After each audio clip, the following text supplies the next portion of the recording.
I watched The Christmas Baby on Hallmark last night, and it is one of the most heartwarming lesbian movies of the year. It has so many things I absolutely adore in a Hallmark movie, though that doesn't mean it's perfect. Aaron and Kelly are a married couple who are balancing their demanding jobs while preparing to host both of their families for Christmas this year. But one night, a baby is left at their workplace with a note asking them specifically to take him, and Aaron and Kelly have to figure out whether they're capable of taking care of this baby as the holidays swirl around them.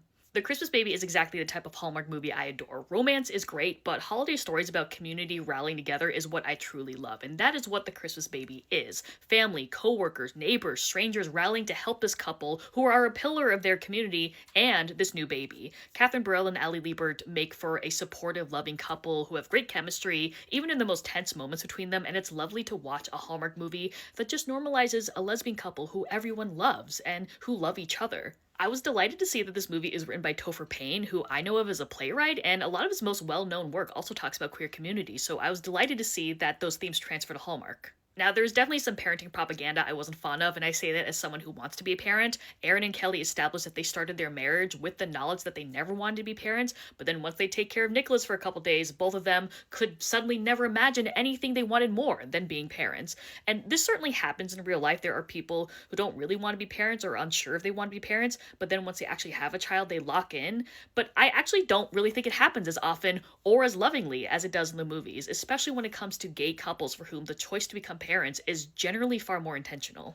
But I do think this is somewhat counterbalanced when we do inevitably meet the birth mom. She talks about how she really tried to be a mom to Nicholas, but she just couldn't make it work. She wasn't ready to be a parent. So we have someone who tried to be a mom, but then found out it wasn't for her, with someone who didn't want to be a mom and then actually found out that it was for her. So I'm glad there's at least a counter. My biggest concern for this movie was that it would display a lot of very negative tropes about adoption, and I'm not an adoptee, so I'm curious what adoptees will actually think, but I found the representation of adoption a lot more nuanced than I was expecting.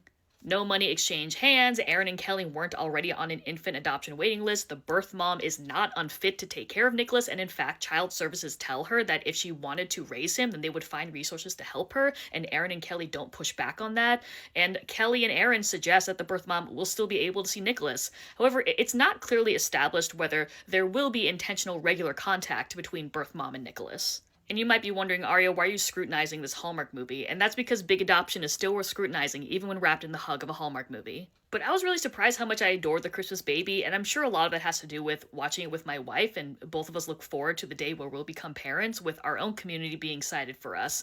Unquestionably, this has become one of my favorite lesbian Hallmark movies, and it will probably make our annual holiday rotation.